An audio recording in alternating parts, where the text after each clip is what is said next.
শুভ সকাল আমার প্রিয় পরিবার, তোমরা সবাই কেমন আছো? আশা করি তোমরা সবাই খুব ভালো আছো, সুস্থ আছো, সাবধানে আছো। তোমাদের ভালোবাসা আশীর্বাদ আমিও ভালো আছি। আর সকাল সকাল এই যে স্নান করে নিলাম আর ঠাকুরকে একটু ধূপকাঠি রেখে নিচ্ছি। সকাল সকাল যদি স্নান করে ধূপকাঠি না দেখায় না তো কেমন লাগে। আর এখানে ফুল টুল তো সেরকম কিছু ব্যবস্থা নেই, কারণ জায়গায় নেই ফুল লাগানোর মতো যে একটু ঠাকুরকে ফুল দিয়ে ভালো করে জায়গাটা সাজাবো, একদমই হয়ে ওঠে না, কারণ ফুল নেই।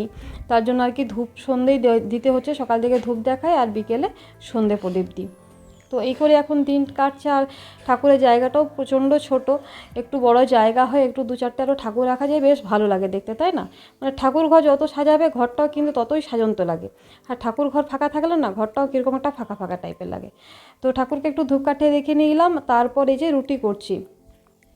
কারণ তোমাদের দাদা কালকে খেতেই পারেনি ভালো করে, তো ভাবলাম যে না আজকে একটু তাড়াতাড়ি করে রুটিটা করে দিই, যাতে ও খেয়ে যেতে পারে আর কি শান্তিতে। আর এদিকে দেখো কত মেঘ এসছে, দেখো একদম কালো করে এসছে মেঘটা, জানো? ওইদিকে একদম কোনাগুলোতে না মেঘ জমে আছে, বৃষ্টিটা বেশ ভালোই হবে।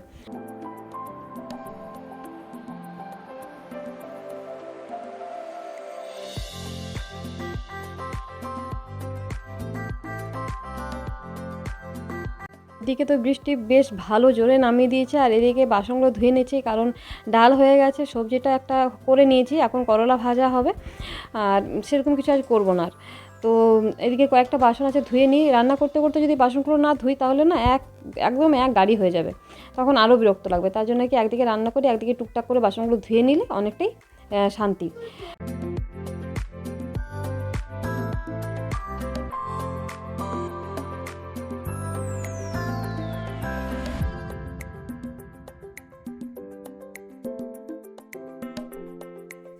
একদিকে তো আজকে মেঘ বৃষ্টি তো শুরু হয়েছে সকাল থেকেই, আর অন্যদিকে আর কি আমার মনের মধ্যেও একটা মেঘ জমা হয়ে গেছে।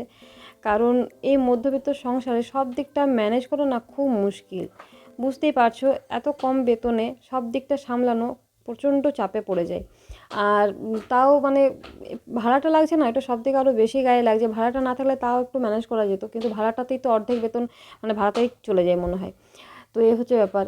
তো আর তারপর তোমার দাদার আর কি ফোনটাও খারাপ হয়ে গেছে, ফোনটা তো একদমই মানে চলছেই না, আর একদমই চলবে না, নতুন ফোন নিতেই হবে। সেটা একটা টেনশন যে কি করে মানে নেব।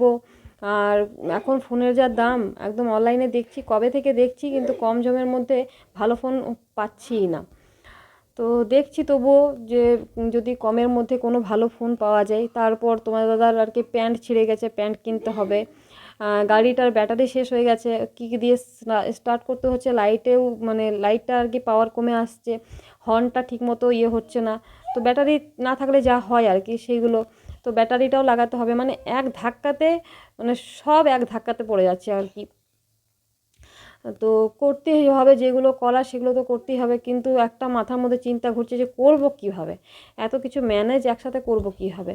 তো সেটা আর কি চিন্তা করছি। তার জন্য আর কি কবে থেকে আর কি মন মতলব একদমই ঠিক নেই।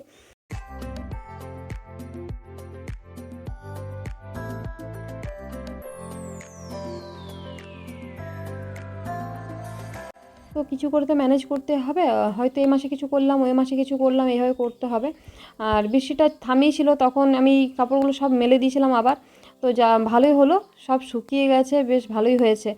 আর দেখো কি কাণ্ড করছে, জানে যে মা এখানে জিনিস রাখে, কাপড় রাখে ওর ড্রয়ারগুলোতে, তো সে আর কি রাখছে, মানে ওর কাণ্ড দেখবে না, শুধু ওর মুখে আওয়াজ নেই, ওর হাত পা সব চলছেই, মানে কন্টিনিউ চলছেই যতক্ষণ না ঘুমোবে, আর মাথার মধ্যে দুষ্টু বুদ্ধি চলছে, ওর কাণ্ড দেখবে না।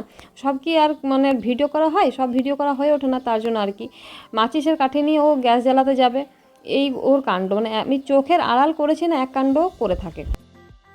কত মেঘ করেছে দেখো, বেশ ভালো জোরে বৃষ্টি হবে মনে হচ্ছে, তবে হ্যাঁ গরমটা থেকে একটু স্বস্তি পাওয়া যাবে বৃষ্টিটা হলে। এখন ঘড়িতে মোটামুটি 2:30 পৌনে 3টে বাজে, এখনও তোমার দাদা আসেনি, ও আসবে তারপর আমরা খাবার খাবো, কারণ বৃষ্টি পড়ছে বাইরে এই যে। তো চলো ও আসুক, আমি ওয়েট করি একটু। আর ভিডিওটা কেমন লাগলো অবশ্যই একটু কমেন্ট করে জানিও, ভালো লাগলে একটু লাইক করে দিও। সবাই খুব ভালো থেকো, সুস্থ থেকো, সাবধানে থেকো।